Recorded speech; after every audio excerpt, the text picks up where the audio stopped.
di sini saya Dinda Ramadhani dari S1 Akuntansi Telkom University.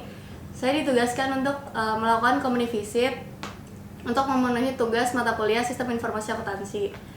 Di hari ini saya berkesempatan untuk mewawancarai bagian finance dari PT Gaya Energi Baik. Bisa diperkenalkan diri dulu? Oke, halo, perkenalkan, nama saya Ahmad Faiz, biasa dipanggil Faiz. Saya staf finance di PT Gaya Energi Baik. Ya, ada yang mungkin yang bisa ditanyakan, silakan. Insyaallah kami usahakan menjawab sebisa mungkin. Nah, mau nanya nih Mas, Iya. gimana sih sistem informasi akuntansi yang berlaku di perusahaan ini di PT Energi Baik? Oke, sebenarnya setahun belakangan ini kita masih pakai sistem manual. Namun beberapa 6 bulan yang lalu kita sudah buat sistem baru, sistem yang terintegrasi, yang dari masing-masing unit segala macam kita udah buat. Jadi kita nggak bayar aplikasi, jadi kita masih lagi mendesain. Dan alhamdulillah dalam 6 bulan terakhir udah jalan. Itu bikinan sendiri? Iya, bikinan sendiri. Itu berarti mulai pakai sistemnya itu dari 6 bulan yang lalu? 6 bulan yang lalu.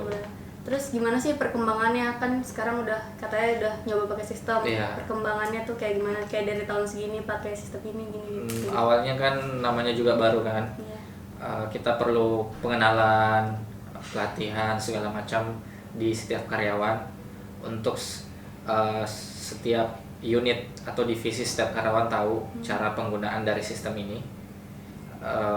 Jadi diajari pelatihan, mungkin pelatihannya di waktu itu kalau nggak salah seminggu 2-3 kali pelatihan dijadwalkan biar setiap unit tahu gitu, ini cara sistem kerjanya bagaimana, cara nginput data, ngeluarin data, transfer data segala macam, para karyawan udah bisa tahu gitu.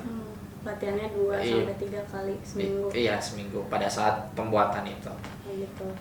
Terus siapa aja sih user dari sistem informasi akuntansi itu sendiri?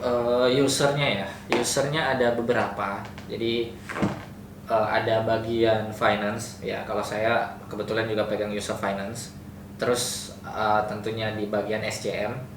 SCM ini usernya berarti misalnya ada tagihan-tagihan dari vendor segala macam, ada purchasing order, service order yang kita ini invoice segala macam semua di record dan di collect di SCM dulu sebelum ke finance gitu. Terus ada user HR, ya HR juga kan sebagai database, ya database tiap karyawan. Di situ data personal segala macam, jumlah insensif, surat izin perjalanan dinas segala macam kerekod dalam 1 bulan itu di sistem. Jadi ada sistem HR juga.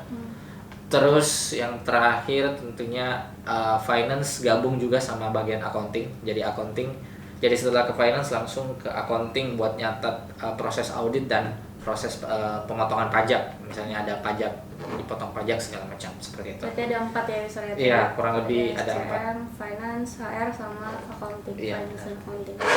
Terus ada nggak sih kendala? Apa aja kendalanya selama memakai sistem itu?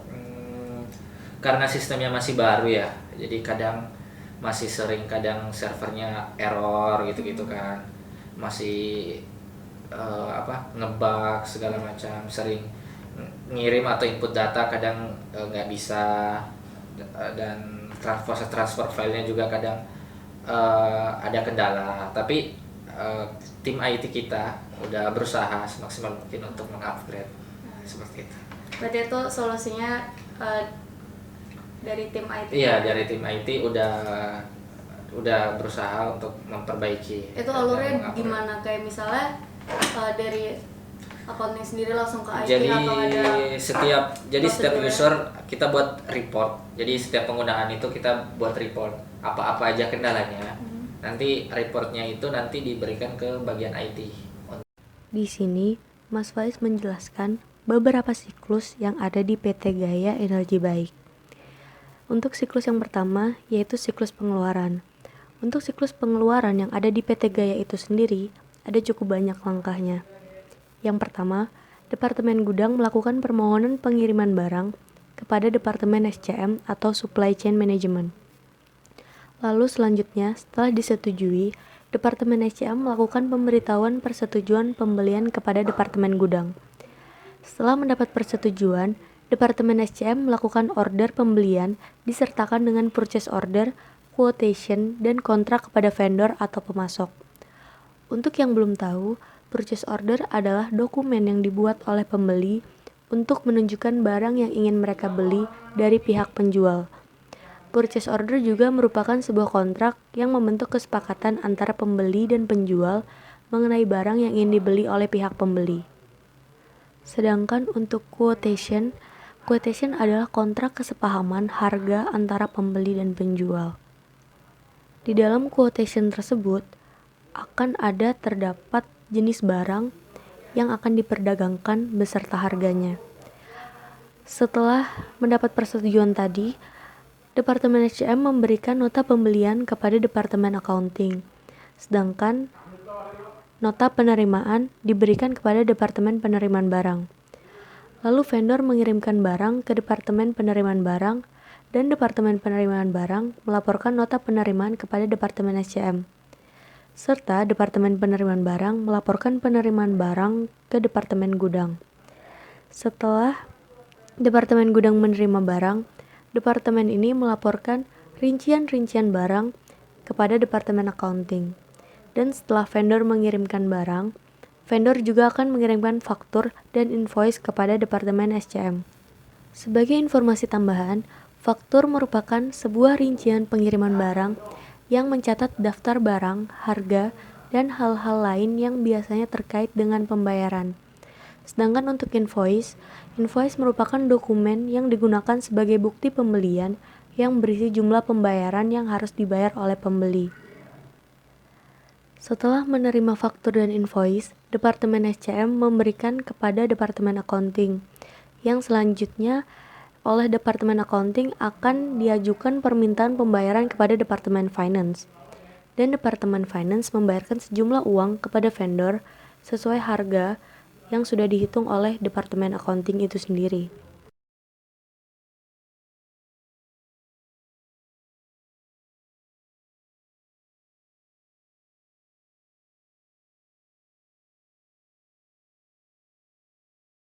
Untuk siklus yang kedua, yaitu siklus penerimaan.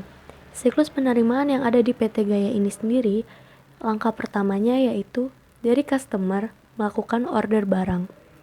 Setelah customer melakukan order barang, kemudian customer menentukan sistem pembayarannya.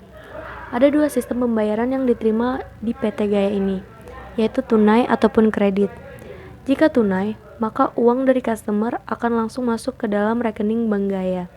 Sedangkan jika customer memilih kredit, maka akan dilaporkan dan dicatat sebagai piutang dagang. Setelah melakukan pembayaran, perusahaan ini melakukan pengiriman produk kepada customer. Karena PT Gaya ini merupakan refinancing dari PT Minarak Berantas Gas, maka produk yang dihasilkan yaitu berupa gas ataupun panas bumi, yang nantinya akan disalurkan atau dikirim melalui pipa-pipa yang ada. Gaya ini sebagai refinancing, jadi dia yang menyiapkan dana kepada proyek-proyek yang ada di Minarak Berantas Gas. Jadi Minarak Berantas Gas kan adalah sebuah perusahaan oil gas yang tercatat dalam SKK Migas, ya, salah satu bagian dari SKK Migas untuk dalam sisi pengeboran. Nah, tentunya kan dia butuh supporting dana sebelumnya. Jadi polanya yang menyediakan dana-dana untuk proses pengeboran itu adalah Gaya. Nah, nantinya bila nanti ada keuntungan, maka MBG akan membagikan keuntungannya juga 50%. Ada persentasenya lah sesuai kesepakatan antara MBG sama Gaya gitu. Sebenarnya MBG sama Gaya direksi segala macamnya itu kurang lebih sama. Yang direksi segala macam pengelola. Mungkin cukup sekian wawancara kita hari ini. Terima kasih atas waktunya, udah mau sharing tentang sistem informasi akuntansi yang ada di perusahaan ini, PT Gaya Energi Baik. Oke. Terima kasih banyak. Nah, jadi itu tadi hasil wawancara di PT Gaya Energi Baik. Semoga bisa menambah wawasan kalian yang nonton, dan semoga bisa bermanfaat lah. Jangan lupa like.